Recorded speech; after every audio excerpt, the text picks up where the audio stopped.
देखिए क्वेश्चन जो है क्वेश्चन नंबर 4 का डी पार्ट है। पेपर सेट देख लो 346 बीटी है, 2023 का है, ठीक है। और क्लास 12 है फिजिक्स। इसमें ये बताया जा रहा है कि हमारे पास 1.732 अपूर्णांक से एक बना समबाहु प्रिज्म है। समबाहु का मतलब होता है इक्विलेटरल ट्रायंगल है जिसके सारे एंगल जो होते हैं वो 60 डिग्री होते हैं। ये बताया गया है प्रिज्म है। इसमें आपको क्या बताना है? विचलन। लेकिन ये कंडीशन लिख दी अल्पतम विचलन यानी न्यूनतम विचलन की कंडीशन बतानी है। के लिए डेल्टा का मान बताना है। डेल्टा का मान बताने का मतलब है डेल्टा एम का मान बताना है, क्योंकि अल्पतम लिख दिया इसने, ठीक है। इसके बाद ये बताना है कि इसमें जो आपतन कोण है, जो इंसिडेंट एंगल है, वो कितना होगा, ठीक। पहले तो हम सोचते हैं कि सबको डायग्राम पता होना चाहिए, इसलिए डायग्राम बनवा देते हैं, ठीक। अगर जिनको डायग्राम नहीं बनाना आता, वैसे आना चाहिए क्योंकि डेरिवेशन कराना होता है, इतनी बार तो डेरिवेशन करना होता है, फिर भी नहीं आता तो आप सीधे फार्मूला याद है तो उसको लगाएंगे, पूरे नंबर मिलेंगे, ठीक। ये मत सोचना कि डायग्राम नहीं बनाएंगे तो नंबर कट जाएंगे, कोई नंबर नहीं कटेगा। 3 नंबर का 5 नंबर का क्वेश्चन होता तो वहाँ काट सकते थे। तो यहाँ पर क्या है, सबसे पहले हम क्या करते हैं, ये डायग्राम में समझा देते हैं। ये हमारे पास प्रिज्म है। कौन सा प्रिज्म है? समबाहु प्रिज्म है, ठीक है। समबाहु प्रिज्म देने का मतलब ये था कि इसका जो एंगल ये है, ये 60 डिग्री है, ये जो है वो 60 डिग्री है, यानी प्रिज्म का एंगल जो है वो 60 डिग्री है। ये वाला एंगल भी 60 होगा, ये भी एंगल 60 होगा, फिलहाल के लिए वो 60 है, ठीक। अब यहाँ से क्या है, यहाँ पर हमें क्या फाइंड करना है, एक लाइट इंसिडेंट होती है, जैसे इंसिडेंट होती है, फिर उसके बाद ये नॉर्मल से क्या करती है, नॉर्मल की ओर बेंड हो जाती है, तो ये थोड़ा ऐसे झुक के ऐसे चली जाती है, ठीक है, ये ऐसे चली गई। एक तो ये एंगल ये फाइंड करना है आई, इसकी वैल्यू फाइंड करना है।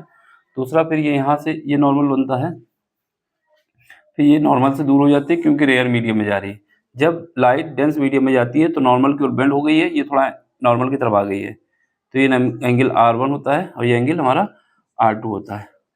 फिर उसके बाद ये क्या है, इस लाइट को जाना कहाँ चाहिए था, अगर ये प्रिज्म ना होता तो ये लाइट ऐसे सीधे चली जाती, जैसे चली जाती, लेकिन ये लाइट चली कहाँ गई, यहाँ पे चली गई। तो यहाँ पे ये जो दोनों को, इसको भी बैक साइड मिलाओगे तो ये जो एंगल बनेगा ये हमारे पास क्या है, डेल्टा है। लेकिन हमें क्या कंडीशन चाहिए, डेल्टा एम चाहिए, ठीक है। तो इसको हम डेल्टा एम मान लेते हैं।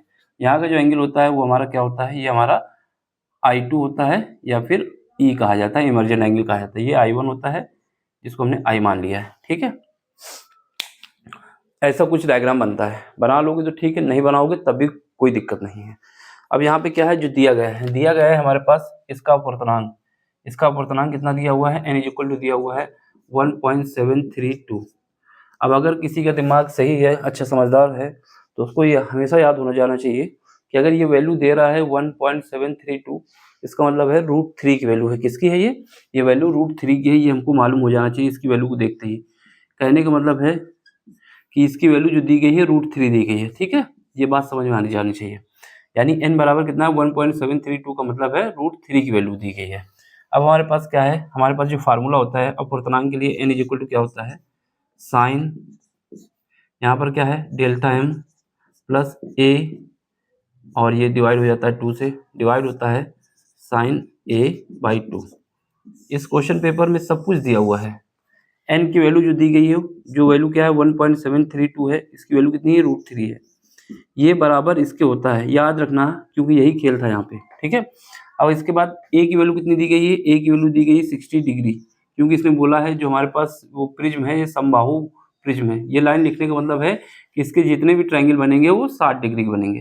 तो a की वैल्यू 60 डिग्री आ गई। अब इसमें रख दो, n की वैल्यू कितनी रखोगे, √3 रखोगे, = साइन, ब्रैकेट में क्या है, डेल्टा हमको नहीं पता है, इसमें पूछा है कि न्यूनतम विचलन कोण कितना होगा, ठीक, तो ये हमें बताना है। डेल्टा एम, ए की वैल्यू कितनी है, 60 डिग्री है, और डिवाइड किससे करोगे, डिवाइड करना होगा 2 से, नीचे रखोगे कितना आएगा, साइन, ए की वैल्यू कितनी है, 60 है, उसको डिवाइड करना होगा 2 से, तो जब करोगे तो ये हमारे पास कितना आ जाएगा, ये हमारे पास आ जाएगा साइन डेल्टा एम प्लस 60 /2 आ गया, ठीक है। अब यहाँ पे क्या है, इसको जब 2 से काटोगे तो कितना बचेगा, 30 बचेगा, 30 बचेगा। तो यहाँ पे कितना आ जाएगा, साइन 30 आ गया, और साइन 30 की वैल्यू होती है 1/2। कितना होता है, 1/2।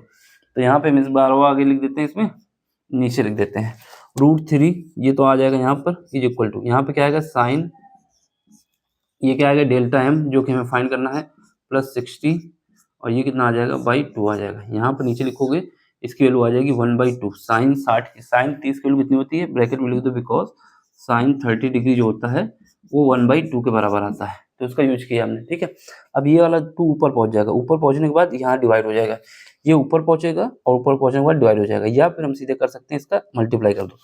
1/√2 का मल्टीप्लाई इसमें करोगे तो कितना आ जाएगा, √3 का मल्टीप्लाई होगा 1/2 से तो 1/2 बचेगा। ठीक है, 1/2 से मल्टीप्लाई हो रहा है, यहाँ पर कितना आ जाएगा साइन, ब्रैकेट में क्या आएगा डेल्टा एम प्लस 60/2 आ जाएगा। ठीक है, ये इतना समझ में आया सबको यहाँ तक। अब हमें क्या करना है, यहाँ से आगे सॉल्व करना है। यहाँ पे देखो ये कितना आया, ये हमारे पास √3/2 जो वैल्यू होती है, √3/2 जो वैल्यू होती है वो साइन 60 की वैल्यू होती है, कितनी, साइन 60 की वैल्यू होती है। तो ये कितना हो जाएगा sine 60 degree is equal to, ring light तो नहीं है, नहीं है, ये कितना आएगा साइन 60 प्लस डेल्टा एम, कोई भी आगे पीछे लिख दो कोई दिक्कत नहीं है। अब इसमें लिख दो ब्रैकेट में क्या लिखना है कि साइन 60 की जो वैल्यू होती है वो होती है √3/2, इसी का यूज हुआ है यहाँ पर। इस वैल्यू को उठा के इसकी जगह पे हमने इसकी जगह पे ये लिख दिया है। साइन से साइन हट जाएगा, कितना बचेगा 60 बचेगा, इसको 2, ये कितना बचेगा डेल्टा एम प्लस 60/2। अब ये वाला 2 इधर क्रॉस मल्टीप्लिकेशन कर दो, कितना आ जाएगा 60 into 2 is equal to delta M plus 60 आएगा। तो यहाँ से जब क्रॉस मल्टीप्लिकेशन होगा तो 120 आ जाएगा, 120 में से 60 घटा दोगे, ठीक है, ये वाला 60 इधर कट जाएगा, कितना आएगा डेल्टा एम आएगा। तो डेल्टा एम की वैल्यू कितनी आ गई 60 डिग्री, इसका मतलब जो है अल्पतम विचलन कोण कितना आएगा 60 डिग्री आएगा। ठीक है, अब हमें क्या फाइंड करना है, अब हमें फाइंड करना है आई कितना होगा, यानी जो हमारे पास बोला है कि आपतन कोण, आपतन कोण ये होता है, ये वाला आपतन किरण है तो इससे जो बना कोण है ये आपतन कोण है, तो आई हमें निकालना है। ठीक, अब यहाँ पे देखो जहाँ मीडियम मेंशन नहीं करता वहाँ पे क्या मानते हैं एयर, अंदर का पूर्णांक कितना है √3 है, तो यहाँ पर इस पृष्ठ पे इसका नाम कुछ दे देते हैं, जैसे इसका ए दे देते हैं, इसका बी दे देते हैं, इसका सी। तो ए बी पृष्ठ पे हम क्या लगा सकते हैं, ए बी पृष्ठ पे हम लगा सकते हैं स्नेल नियम लगा सकते हैं। ठीक है, तो ए बी प्लेन या पृष्ठ कहें, जिसको हिंदी में पृष्ठ ही कहा जाता है, ए बी पृष्ठ पर स्नेल नियम से, स्नेल का नियम लगा देते हैं। तो स्नेल नियम से यहाँ का अपवर्तनांक n1 होगा, वो कितना होगा, एयर है, ये क्या है वायु है, वायु का अपवर्तनांक 1 होता है। ठीक है, यहाँ का अपवर्तनांक, इसके प्रिज्म का अपवर्तनांक √3 है, तो यहाँ पे लगाओ n1 sine I is equal to n2 sine R. ठीक है, यहाँ पर क्या है n1 कितना है, ये हमने r1 माना है तो r1 कर दो इसको, और इसको i1 माना है तो i1 कर दो, जिससे आइडिया हो जाए। अब इसको क्या है, इसकी जगह 1 रख दोगे, ठीक है, ये 1 हो जाएगा, साइन आई बोले तो साइन आई की जगह हमने आई मान लिया है, ये हमारा क्या है √3 है, और ये कितना है साइन आर। अब यहाँ देखो आर की वैल्यू, ये जो एंगल नीचे वाला होता है ना ये हमारा होता है, तो यहाँ देख लो जरा बता दें, यहाँ पर साइन आर को क्या कहेंगे a/2 कहेंगे, ए की वैल्यू कितनी है 60 डिग्री है। अब यहाँ लिख दो R1 बराबर R2 होता है, और यहाँ पर R जो होता है वो हमारा a/2 के बराबर होता है। ठीक है, तो यहाँ 60 डिग्री जो है, ये थोड़ा मान दिख नहीं रहा, ऊपर देख लो जरा, यहाँ पे कंडीशन देख लो क्या है कि अगर अल्पतम विचलन होता है तो यहाँ पर R1 बराबर R2 होता है, और ये कितना आता है, ये बराबर आता है R के। ठीक है, और ये दोनों मिलके R बराबर होते हैं a/2, ये हमारा R है, तो ये आ जाएगा कितना 60/2 बराबर आ जाएगा 30 डिग्री। तो साइन R की जो वैल्यू आएगी वो 30 डिग्री आएगी, हम सीधे यहाँ लिख देते हैं। ठीक है, ऊपर हमने वहाँ लिख दिया क्योंकि जगह कम पड़ जाएगी।